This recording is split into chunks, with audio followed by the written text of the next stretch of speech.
Yo, what is up YouTube? It's your boy Legend and I'm back with another video. Now, I'm sorry that the video is coming a little bit later than what I was trying to bring it to you guys, but I had a busy day today. Went out, got my hair retwisted, came back, had like an hour to rest, went back out, took the nephew to Taekwondo, came back, went back out, went food shopping, was out for like 3 hours. And we literally just got back probably about an hour ago, came back 8, but that's beside the point. But you already know what the video is just by looking at the thumbnail. But if you guys like the video, make sure you hit that like button, subscribe while you're at it. But without further ado, let's get into this intro so we can start this What If. I won't give up, I'll never stop till I wash up on the sand or my heart finally stops. I will be the best, headed out for change, I just started on my quest. Yeah, the world will know my name, I'm excited, I'm obsessed. No one in my way but myself and a test. Yeah, I will be the best, yeah, I will be the best. Life is just a game, I'll be playing till I rest. I'll be there to claim my own spot among the best. Deep within my mind, I'll put all my fear to rest. Cause I will be the best, yeah, I will be the While Rias and her periods is trying to defeat Cerberus, Kakabu was just looking down at them in amusement. Somehow the idea of these weaklings struggling against his pet made him amused. He wonders though why the heck neither Cerzex nor Serafal is here yet, or even that ultimate. Are they really that confident that Crimson Little Lady will be enough to stop him? Just thinking about that made Kakabu scoff. Yeah, right, these weaklings couldn't even kill his pets. While the Cerberus was shooting flames from their jaws, Akino used her lightning to electrocute them. Kaneko used her super strength to crush the one she was fighting. Rias is fighting together with Akino by shooting beams of destruction. But still, one was left and right now is heading towards Asya. Asya screamed in horror and closed her eyes tightly. A sound of something being slashed was heard. Asya opened her eyes to see Zenobia slash Cerberus in half in midair. "I came to help," said Zenobia with a smirk and ran on the roof to destroy the other Cerberus. "Right now? I'm glad that she's on our side," stated Rias, smiling slightly as she looked at Zenobia splitting the second Cerberus in half. "Yeah, holy swords cause huge damage to hell creatures after all," agreed Akeno. Issei is storing up power, which was enhanced by his boosted gear. Suddenly, the boosted gear glowed brightly and showed the dragon mark in the gem. "What is this mark? I've never seen it appear before." Issei wondered and looked down at his sacred gear. "That mark means you've reached your maximum energy that you could boost," replied Drake. "What? I'm hearing that for the first time?" "As you become stronger, I am also evolving to take one step closer in granting your wish." Issei smiled satisfyingly, then looked at his king and Akino shouted, "Butcho, Akino-san, I'm ready." Both turned and smirked satisfyingly. "You're just in time, Issei," exclaimed Rias. Then she and Akino flew lower for Issei to reach them. "Good job, Issei-kun," praised Akino. "Boosted gear gift," exclaimed Issei and touched both of them to transfer the power. Transfer. Feeling so much power was transferred into them at once made them both fluster and scream in ecstasy. Both of them were covered in a jade aura of dragon power. "Take this!" Roar lightning. Akeno unleashed her lightning, and with Issei's power up, the attack became really impressive. But that was not enough to defeat the last Cerberus. Seeing the result of Issei's new possibility, Zenobia exclaimed in interest, "You can do something like that? Very impressive, Hyodo Issei." The remaining Cerberus is stalking at Asya, but Yudo appeared in time, then used Sword Birth to kill it. Seeing all his pets being destroyed made Kakabu slightly excited. Especially, he finds out one interesting piece of information. Sensing a crimson beam coming his way, Kakabu raised his right hand to deflect it away with no such much as damage. How interesting. The wielder of Welsh Dragon can not only power up himself, but the others as well. Kakabu grinned amusingly and looked down at Issei. "Now tell me about Naruto's identity as you promised." "We have defeated your pets," demanded Rias impatiently. Issei felt a little jealous hearing Butcho want to find out something about that Yero so badly. Sure, he understands that they are childhood friends, but still, that didn't make him like it. You sure are impatient, lady, Rias Grimmery, stated Kakebu, amused at Rias as she glared at him. But a deal is a deal. Rias gulped and prepared for the truth that Naruto and her brother has hidden from her for so long. Kakebu grinned wildly and began to talk. Your ultimate was a human before he was turned to what he is now. He was an orphan, you know. Though he was a child, he was far more brilliant than any others. One day, 2 yokais came and massacred the entire city that he lived. Rias and the others gasped in horror. He was an orphan, and the whole city was massacred. None of them could understand what Naruto felt that day. Ikebio grinned wider and continued. But, for some reason, they left him alive. Then do you know what happened next? They experimented on him for a whole year, then injected their blood into him. Normally, a human would die from that, but that boy survived and his eyes began to mutate. Rias clutched her fist tightly hearing Naruto's nightmarish past. She didn't know any of that, and seeing how he usually acts, you can't tell that he has gone through hell. Kakebo became even more malicious and wilder. But that was not the most interesting part. One of them was so power hungry that he tricked the other to be sealed into the boy's eyes. But even that was not enough to him. So what did he do next?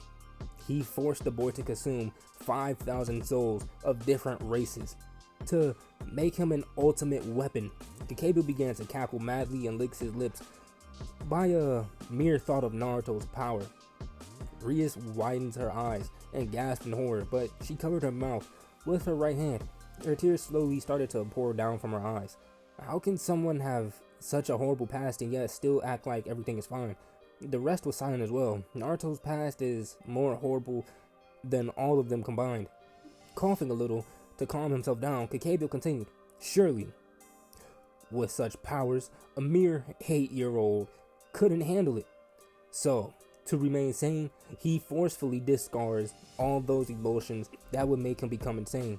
In other words, such strong emotions that you, humans and devils have, such as love, lust, hatred, embarrassment, shame, etc. None of that is present in him.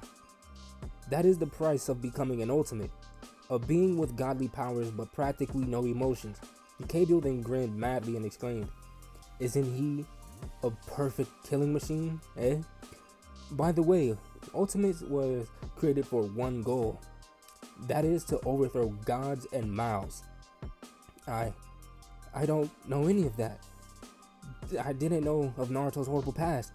He didn't feel lust or love, not because he's suppressing them, it's because he can't feel them at all." Rias came to the realization about Naruto's behavior. Tears slowly fell down from her beautiful jade eyes. To live and can't feel love, that is a fate worse than death. The others looked down at the ground solemnly. At the revelation of Naruto's cruel fate, it means that the most he could feel for a girl is caring about her. That is such a cruel fate.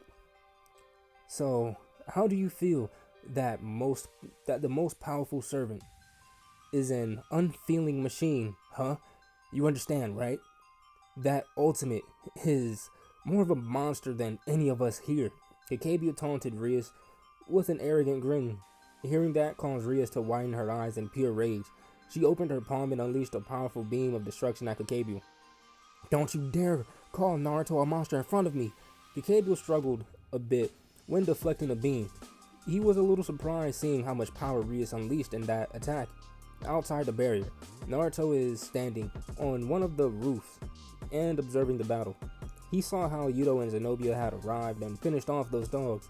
He sighed as he saw that Toothy-kun kept his mouth shut and began to spill about his past. Somehow, after hearing his past, the peerage mood became darker. Then he saw Kakebio taunt his Oju-sama, which pissed her off greatly. Let's see. Should I appear now or wait a bit longer? Naruto muttered to himself. Suddenly, Naruto saw someone appear on the opposite side of the barrier. He whistled and exclaimed, "Huh, the white dragon decided to appear as well. But it seems he's only here to observe." Opposite of him was the young man with slightly spiky silver hair. He has a stoic expression, but the most noticeable thing were those shining energy wings of his, with Valper and Freed.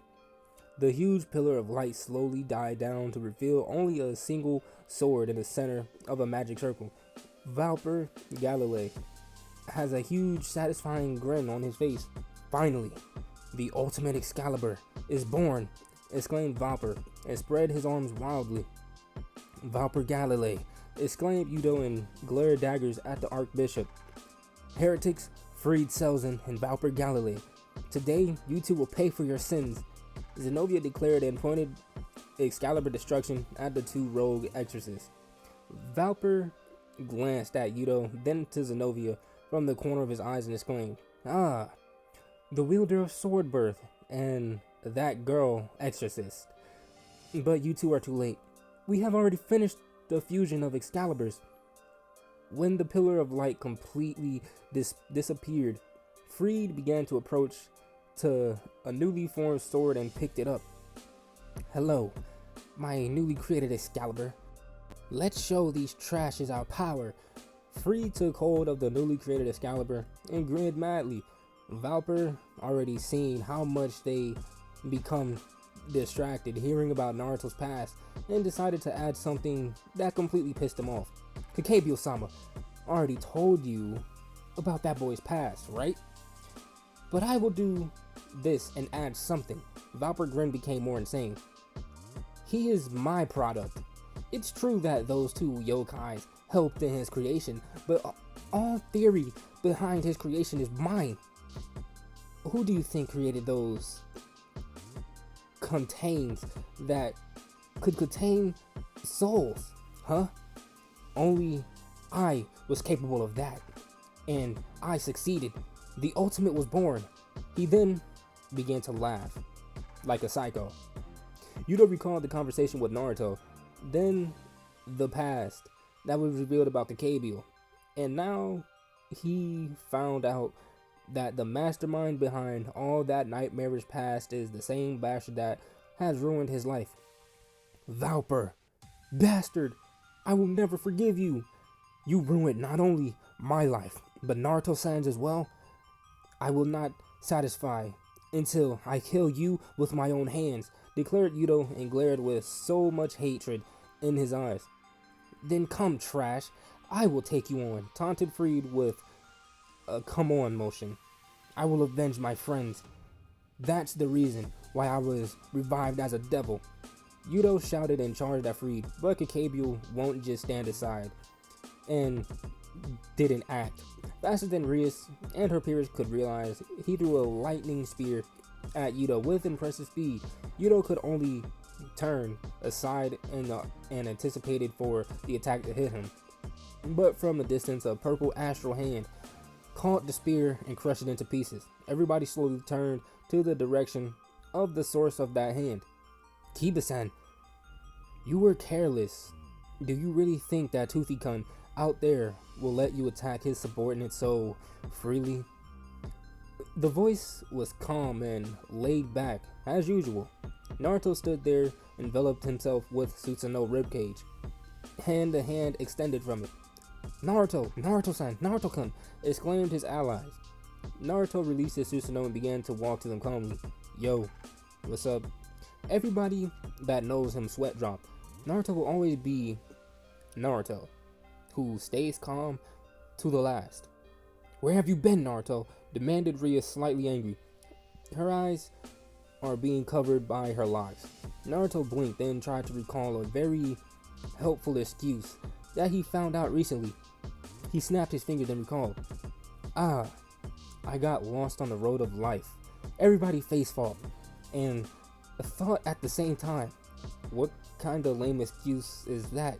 Ria slowly approached Naruto and demanded softly, Did what Kakebyo tell us about your past is true?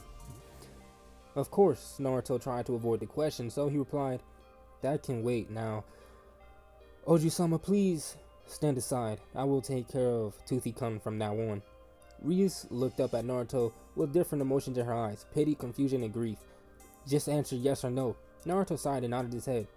All what Toothy-kun said over there is true. Then he began to approach Kakebyo and looked up at him. Rias bit her lips tightly at his answer. Why the heck did Naruto act like it did not matter to him? Is he only acting to suppress his pain? Yo, Toothy-kun, I heard you was waiting for me, so here I am. Toothy-kun? Kakebyo had a tick mark on his forehead. Cheeky brat. I will kill you painfully and slowly. Naruto just smirked and raised his hands up, confusing Kakebyo. I call timeout for now. Naruto glanced back to Yudo and nodded his head. Let Kiba-san settle his score with that crazy geezer that not only ruined my life but his too. Naruto turned back up to Kakebyo. Is that okay with you? Kakebyo shrugged his shoulders indifferently. I came here to fight you and start a war. At least I will grant you a last wish before your death.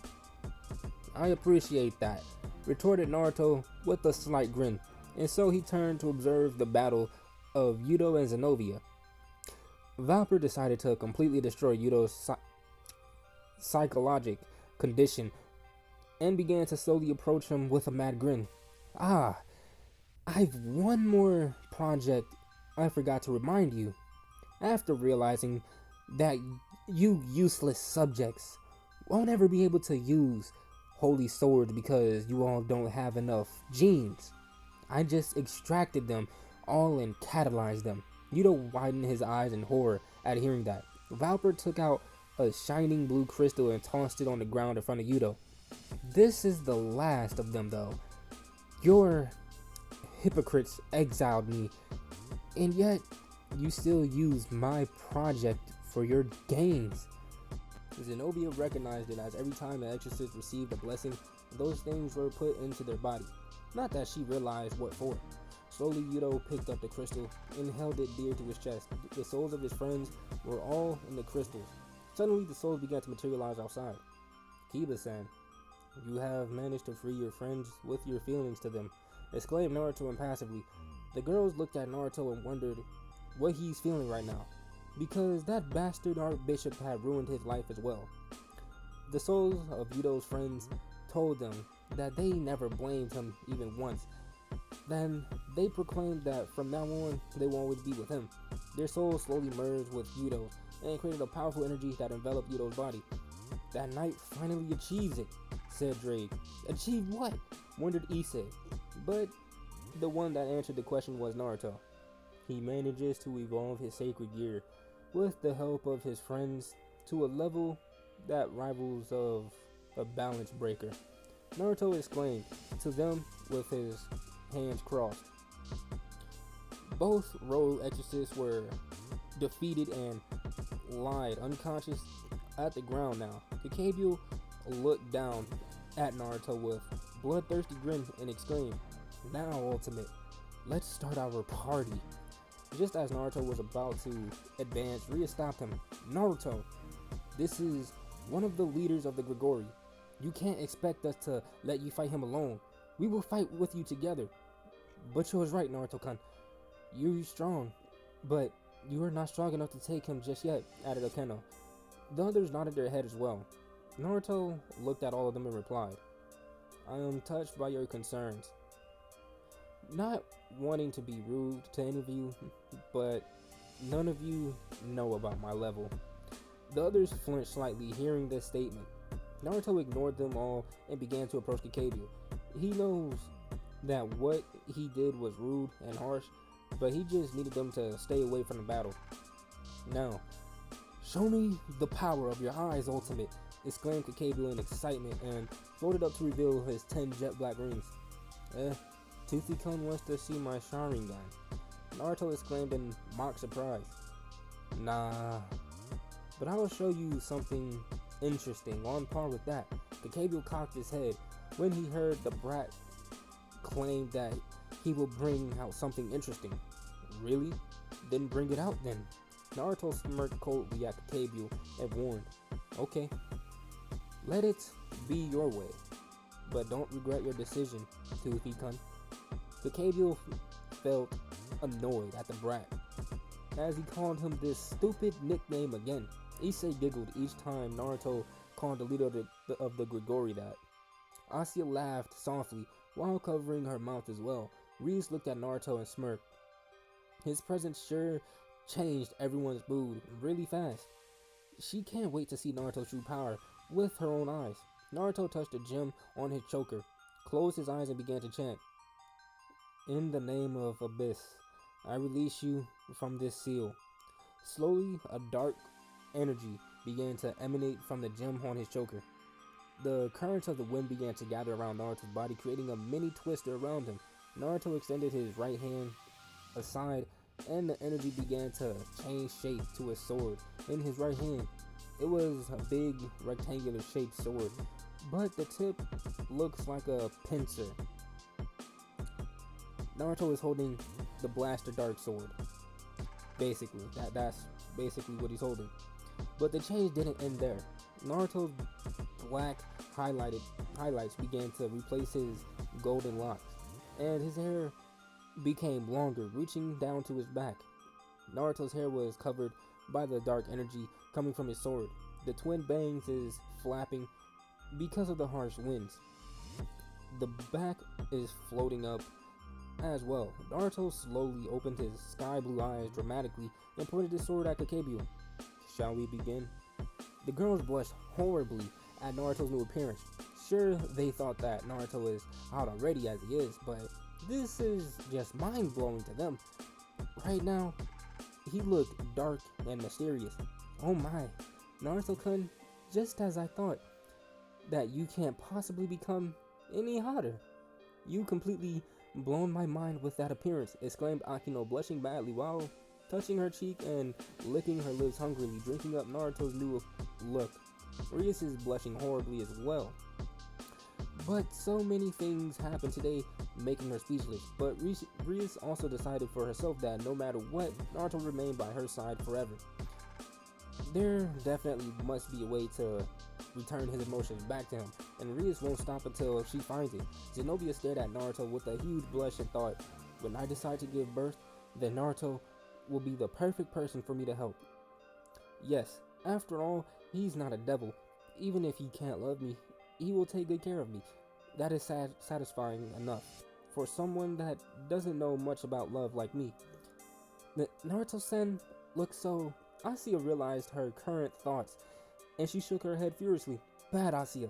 You like Issei-san. Yes, Asuya likes Issei-san. Naruto-senpai, if Kuroka Oni-sama was here, she will no doubt want to claim him. She wants to revive our race after all, and you are the perfect mate for her, stated Kaneko, and tried to shake off her blush from her face. Kaneko won't ever in a million years admit that the sight in front of her also had spit in her heart. But interesting enough, the girls from Ria's periods were not the only ones to witness Naruto's new appearance. In Underworld, Grafia, that was standing beside Sir Zex observing the battle through the observation spell, also can't contain her blush. Sir Zex, seeing this, just chuckled amusingly. Naruto-kun's new appearance not only captivates Rias and the other girls, but my dear wife as well. How interesting. Really interesting. Grafia was about to smack her husband but decided to stop. He was right, after all. She was smitten by Naruto's new look. But not only Naruto's new look attracted his attention, the dark sword itself began to resonate. This sword, it can't be, stuttered Drake. What's wrong, Drake? What is that sword? Issei looked at his boosted gear and asked. His boosted gear is glowing green, resonating with dark energy of Naruto's sword. The young man with silver hair also felt his energy wings is emanating blue energy to resonate with the dark energy below. What the heck is that sword? Muttered Vali. Elsewhere, a young man with blonde hair with a single braid put on his shoulder wearing glasses suddenly stopped, feeling his sword shaking and releasing holy energy. What is going on? Called Brian. Elsewhere, a young man with dark hair felt his spear shook and grinned wildly. It seems someone interesting has appeared. I can't wait to meet him. Back in Kuo, everyone is waiting for the answer from Drake. They all want to know what the heck is that sword that resonate with powerful sacred gears and holy swords. Zenobia also felt the resonance through her Durandal. I never expect to see that sword because everyone thought it was a mere myth. That sword that boy is holding is called the Lost One. It is a forbidden sacred gear that could destroy other sacred gears, and its name is Soul Annihilator, or otherwise known as the Ruler of Fears. One more name is the Purgatory Blade of Illusion, Kokuten. Drake revealed what Naruto's sacred gear is. Everybody gulped in awe and shook. Naruto had a sacred gear that could destroy the other sacred gears. That's just unbelievable. Even Kakebu began to sweat nervously at the appearance of the Kokuten. He also thought that it was just a mere myth after all, because there was no information about that sword, but nobody had ever seen it with their own eyes. Naruto looked up at Kakebu and exclaimed, "What's wrong? Too much for you, or too shocked that you can't utter a word?" Kakebu was about to launch his attack at Naruto, but suddenly he saw he disappeared. Before that, he only saw a black mist cover Naruto, and he was gone. Where are you? Where are you? Come out, coward. Didn't you want to fight?" Meanwhile, the others felt confused because Naruto is still standing where he is, but why can't Kakebu see him? What's going on, Drake? Why can't Kakebu see Naruto, but we can? Issei asked his sacred gear. That is because that boy just used fear to distort the vision of Kakebu. We could see him because he allowed that, replied Drake. Fear? What is that? Is that why that called the Ruler of Fears? Wondered Rias. You guessed right, Rias Gremory. Fear is the alternate name that often used for illusions. Whoever becomes the wielder of that sword becomes the ultimate illusionist, exclaimed Drake. Naruto float up calmly to Kakebu and slashed at his midsection. Only by battle experience of many battles in the war, Kakebu managed to dodge the slash. Naruto decided to make himself visible to Kakebu once more, because fighting like that would not be fun at all. How did you do that? What kind of sorcery was that? Demanded Kakebu, panicking. Oh, that? Just my technique. It's called Maikyu Shisui. It uses fear to distort your vision so that I will only appear in your blind spots. That means that I could kill you and you won't even know about it, exclaimed Naruto with a careless look. But that won't be fun at all, so I decided to cancel the technique. Kakebu gritted his teeth in anger. This brat isn't taking him seriously. He treated this battle like a mere game. I will make you regret that you didn't kill me when you got the chance, brat. With that, Kakebu created a light spear and charged at Naruto. Naruto remained calm and stood still. Suddenly, he felt his body being bisected from the waist down. Bye-bye. So much for the ultimate, Kakebu exclaimed and grinned evilly. Everybody saw Naruto being bisected in half from the waist and gasped in horror. Naruto! Ria screamed out in horror with tears falling down her cheeks. But guys, I want to end it off right there. If you guys like the video, make sure to hit that like button, subscribe while you're at it, and I will see you guys in the next one. Peace.